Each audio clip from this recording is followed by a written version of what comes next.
The Sabres play the Habs for the first time this season. We'll preview the upcoming matchup, including I got a rant brewing about one Sabre player that is going to be scratched for Thursday night's game that I wholeheartedly disagree with. That's coming up here on the Locked On Sabres podcast.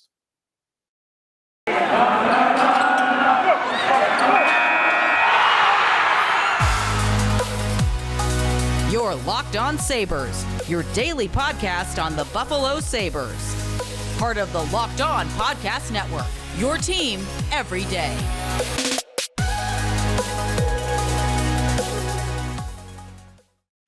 Hey, everybody. Thanks for making Locked On Sabres your first listen every day. We're free and available wherever you get your podcasts, including our YouTube channel. We love it when you like and subscribe us on YouTube and leave us a comment, whether it be on YouTube or on Twitter, at Sneaky Joe Sports, at Locked On Sabres. The Twitter question of the day actually comes from a couple of different individuals, and I'm going to save it for later in the show. It refers to a player that is being scratched for Sabres and Canadiens. A Thursday night puck drop at 7 o'clock.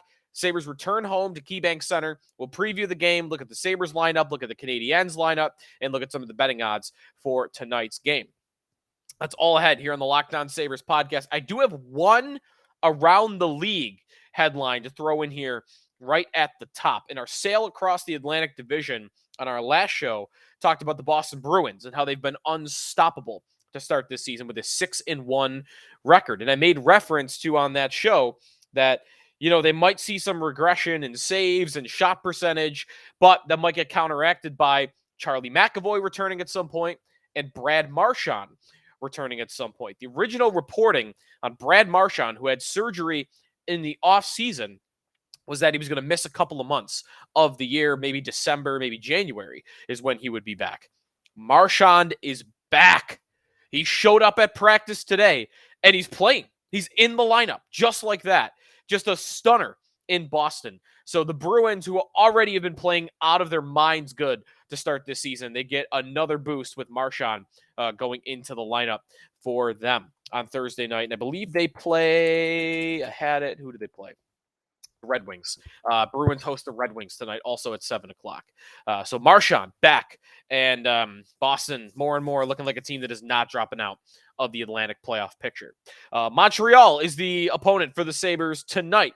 A couple of different things to look at. I mentioned the betting lines in Montreal's lineup. We'll start here, though, with some injury updates before we even get to the Sabres lineup, and it comes on the blue line. The Sabres head coach Don Granato, meeting with the media this morning, says that Mattias Samuelsson, who is dealing with a lower body injury, I think we all know it's his right leg. He reached for it in the Vancouver game. Samuelsson will miss, quote, several weeks. He did talk about, though, the injury is not as bad as they feared originally. So even though the Samuelsson's going to miss a couple of weeks, this is still a very favorable result for the injury and for what everybody was probably thinking in their minds when Samuelsson went down and grabbed his knee. We probably thought the season, but instead only a couple of weeks. Granato was on with myself and Jeremy White on WGR this morning, and I asked him about Samuelsson, and he went into very strong detail about how important Samuelsson is for Dahlin, and that how there's more on Dahlin's plate when Samuelsson is not there. He doesn't do a lot of things, Samuelsson, that are showy and jump off the page and you'll see on highlight reels, but it's a guy that makes everything easier for the other four players on the ice, especially Dahlin. And Granato mentioned how Dahlin's going to have more on his plate defensively with Samuelsson not there. He skated with Lyubushkin, obviously, in the last game. So Samuelsson to miss a couple of weeks, and Henri Jokiharju, he has a broken bone below his nose. I guess that is like the bone, like right here, like you're like above your teeth, maybe. Week to week for Jokiharju. So week to week for Jokiharju, and it sounds like Samuelsson to be a couple of weeks as well. So the Sabres blue line is presently constructed is going to be it for at least a little bit. The lineup for Thursday night. I keep forgetting what day it is. Thursday night against the Montreal Canadiens consists of a lineup change. So Peyton Krebs goes in. I made the case on our most recent episode of Locked On Sabres. The man that should come out of the lineup is Vinny Hinostroza. He was horrible in Tuesday night's game against the Seattle Kraken. A lazy play on the first goal by Seattle, a couple of giveaways that led to other goals by Seattle. I would have benched Hinostroza. That is not what is happening. Hinostroza is not getting benched. The man coming out for Peyton Krebs to go in is Rasmus Asplund? Really? Rasmus Asplund is the guy that's coming out. I couldn't believe it when I saw it right out of the gates that Asplund was going to get benched in this game. Asplund is as important a contributor to this forward group as almost anybody. He is legitimately a line saver. You put him on your line and they immediately see better results. Notice the Girgensons-Okposo line has not looked the same since the first 2-3 games when Asplund was on it. Notice Middlestat and Olofsson have not looked the same when Asplund is not on their line. Asplund is a possession generator. He is not a goal scorer, although he can put the puck in the back of the net. He is not this elite offensive distributor. He is just a good all-around skater, forechecker, possession player, and he could do a little bit of everything. He is just such a good player, and he does so many of the little things right that it blew my mind to see that he would be out of the lineup. Now, Granato does say this is not a punishment, and this is not due to his play. No duh, there is no reason to look at his play and think that he would be benched because of it. He's been great all season so far. If you look at some of his advanced numbers on the season, look at his Corsi for percentage on the year.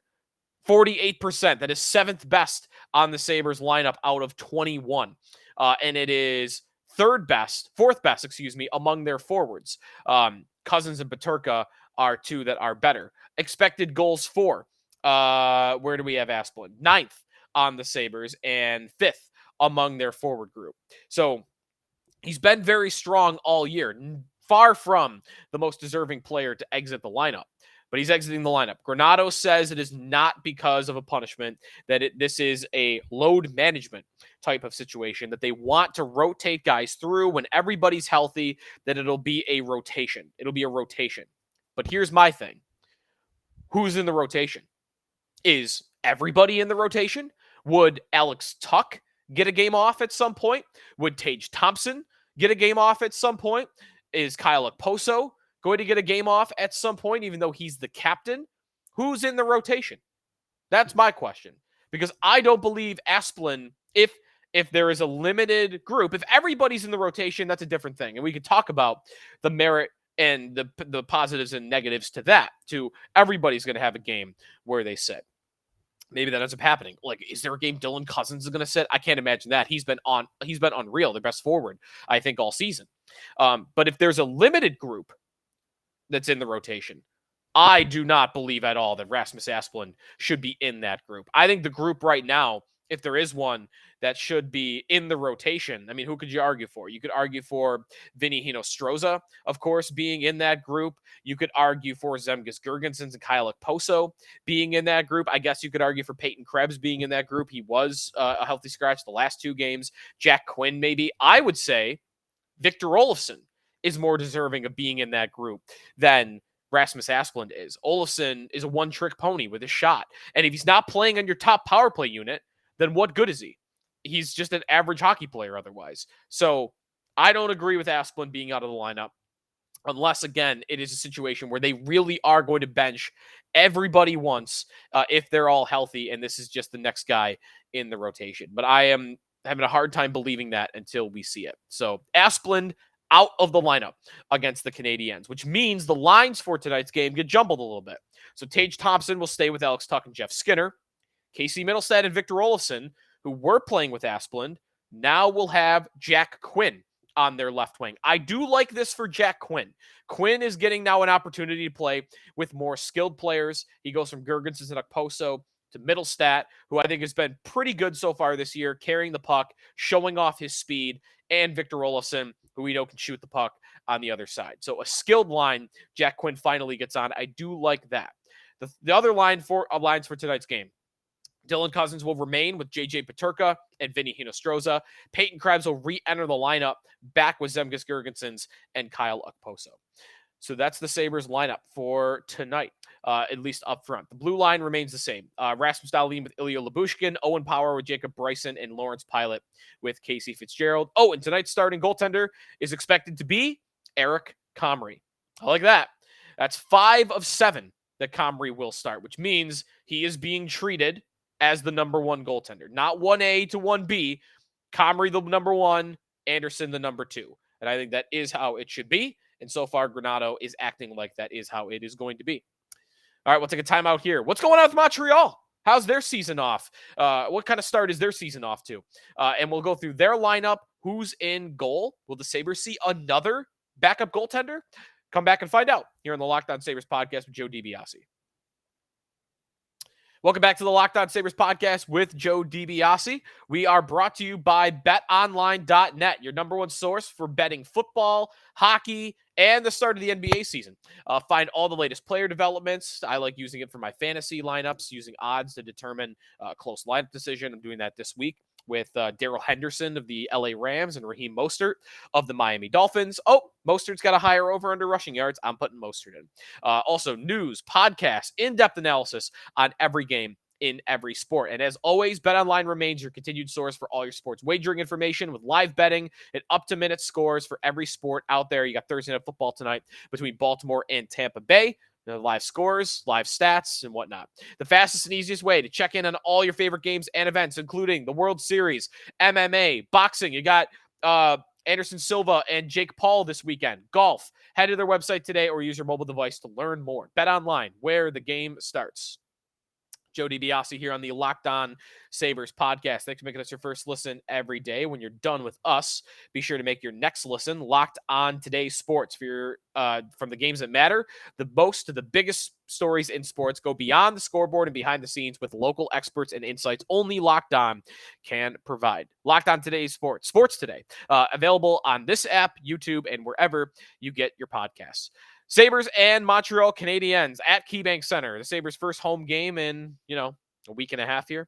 And Montreal is not off to a great start. They're not off to a horrible start. 3-4. 3 wins, 4 losses to start the year for Montreal. They are expected to be the worst team in the Atlantic Division. They are right now in last in the Atlantic Division. This team is not overly talented. They are in a rebuilding phase. They just don't have the talent on the blue line to keep up, and they likely won't have the goaltending. That's been a little bit of a surprise so far this season. We'll get to that in a minute here. But looking at their forward group, their top line of Nick Suzuki, Mike Hoffman, and Cole Caulfield, they have been putting up points. So give them that. Cole Caulfield, 22-year-old first-round pick from a couple of years ago that Sabre fans wanted. Remember when Jack Quinn went ahead of him? Caulfield has 5 goals in 7 games, so 6 points in 7 games. Nick Suzuki leads the way with a point a game, 7 points in 7 games. Now, the one surprise for them has been Sean Monahan. They acquired Sean Monahan as a cap dump in their big trade with Calgary in the offseason. And Monahan, he was, there's a reason he was a cap dump. He's been bad for a couple of years now in Calgary. His skating completely went away. He became very slow, and it really relegated him to a net front presence guy, and he just hasn't been very productive for Calgary. This year, to start the year, he's been, okay. 2 goals, 3 assists, 5 points in 7 games played, playing as a second liner for Montreal. So Monahan has been a little bit of a boost for them. It wasn't expected to be, but I'm also not predicting that that's going to remain. So their lines for tonight: Nick Suzuki with Mike Hoffman and Cole Caulfield, as I mentioned. The second line, Kirby Dach at center. They acquired from Chicago in the offseason. He's with Jonathan Drouin and Sean Monahan. Their third line, Christian Dvorak, centering Brendan Gallagher and Josh Anderson. And their fourth line, Jake Evans with Rem Pitlick and Evgeny Dadonov, who was there formerly of the Vegas Golden Knights. Their forward group is not bad. They don't have really any star players. Suzuki and Caulfield maybe can turn into that, but they have a lot of depth. They have Dach, they have Drouin, Gallagher, Anderson, Dvorak, Dadonov. These are all guys that have been accomplished in the NHL of putting the puck in the back of the net. Their problem is the blue line. The blue line is a disaster. The top pair for Montreal, Caden Gooley who is a nice prospect, and David Savard. Yuck. Second pair, Jordan Harris and Jonathan Kokajet. I knew I was going to mess this name up. I've been pretty good on names so far this year. That's one I messed up. Jonathan Kovacevic. Kovacevic is the way I've been looking it up. Arbor. I'm telling you, they have tough names on the blue line and in net. We'll get to that. Arbor Shakov, I believe is how you pronounce it. Wi-Fi is his nickname. It's the best nickname in hockey right now. You spell his last name, rookie defenseman for Montreal. If you saw a highlight of him this year, it was when he fought and kicked Zach Cassian's butt in a fight earlier this season. His last name is spelled Xhekaj. The best nickname in hockey, Wi-Fi, for a guy with that last name. I love it. Chris Weidman is the other third pair defenseman for Montreal. Oh my God, I made it through the blue line. Thank goodness. So that's the Montreal blue lines, the weakness of their team. They are missing Joel Edmondson, but otherwise not great. The goaltending situation. So Montreal's actually gotten really good goaltending. It's not been from Carey Price. If you haven't been keeping up with the Habs, they don't have Carey Price. He's dealing with a knee injury that is really derailing his career and might end it. So he's on IR, long-term IR, which means Jake Allen has been their starting goaltender.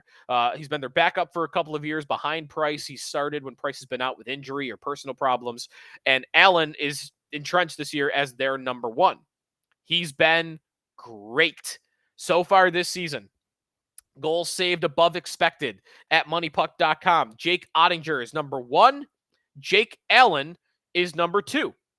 But the Sabres will not see Jake Allen on Thursday night because for the sixth time in 7 games, the Sabres will face a backup goaltender. Allen will not start. Samuel Montembeault will start against the Canadiens, or for the Canadiens against the Sabres tonight. So they get a little bit of a boost, a little bit of a break, and that is that Montembeault will play and not Jake Allen. 6 backups in 7 games. Pretty incredible. We'll come back and we will look at the betting lines for tonight's game at Bet Online. That's ahead here on the Locked On Sabres podcast with Joe DiBiase. Welcome back to the Locked On Sabres podcast with Joe DiBiase. Thanks for making us your first listen every day. All right, let's look at some of the betting lines for Thursday night's matchup between the Sabres and the Montreal Canadiens, and we look at Bet Online for them. So let's run through it. Looking at the puck line for tonight's game, the Sabres are a favorite. It's the first time all year that they have been a favorite, but puck line plus odds, plus 137 for the Sabres to win by more than a goal. Minus a goal and a half, plus 137. You bet 100 to win 137. On the money line, just to win outright, the Sabres are minus 186. You would have to bet 186 to win 100. Montreal on the money line, plus 167. The total for tonight's game is set at 6.5. I've been riding unders all season. The juice is on the over, so plus 117 on the under. That would be my favorite bet of the team bets tonight, is the under on 6.5. My favorite prop bets for tonight's game, though. I hate to keep banging on the same drum, but I love Dylan Cousins' odds every night. They are not changing. And he repeatedly is the Sabres' most consistent forward. He generates scoring chances. He is scoring a couple of goals here and there so far. And I think there still is room for him to grow on that front, that he could score a lot more. He's getting the chances to do it. And his odds are remaining the same. Plus 325 is Cousins to score a goal. I like it. I am actually going to double up on Cousins for tonight. I'm betting plus 325 for him to score. I'm also going plus 125 just to register 1 point. And I know I took the under, so, betting any goal scorer is going to be tough. My other prop bet that I like for tonight's game, Jack Quinn. Jack Quinn at plus 350. I failed to mention earlier when talking about the Sabres lineup, we have a change on the power play. Jack Quinn is going to power play unit number 1. I mentioned on our last show, the Sabres need to get Casey Middlestat off the number 1 power play unit. He doesn't fit. They've only scored on 2 of 21 5-on-4 attempts this season. Get Middlestat off. I wanted Olofsson because of his shot, but the next best thing, Jack Quinn, who we know has an elite shot also when it's working. Quinn will go to the top unit, probably trying to boost him. and get him going this season. Quinn is plus 350 to score. Give me a guy with a good shot on the wing of a number one power play unit at plus 350, and I'm going to take it every single time. So I am betting Jack Quinn plus 350 to score a goal in this game. By the way, Middlestat will remain on the power play, but on the second unit for Middlestat, with Quinn bumping up to the top unit. All right, that's it for us here on the Locked On Sabres podcast. Enjoy the game between Buffalo and Montreal. If you're going, I might be in the crowd, so if you see me, feel free to say hi. Always love chatting with fans. But enjoy the game, and we'll talk to you tomorrow here on the Locked On Sabres podcast. Always be free to hit us up with a comment or a question on our YouTube channel, Locked On Sabres, or on Twitter at Locked On Sabres or at Sneaky Joe Sports. Thanks for making us your first listen every day. Who do we want as our second listen here? Oh, I know. Locked On Sports Today. Check out Locked On Sports Today. The biggest stories of the day, plus instant reactions, big game recaps, and the take of the day. Available on the Odyssey app, YouTube, and wherever you get your podcasts. Enjoy the game. We'll talk to you tomorrow here on Locked On Sabres. Later.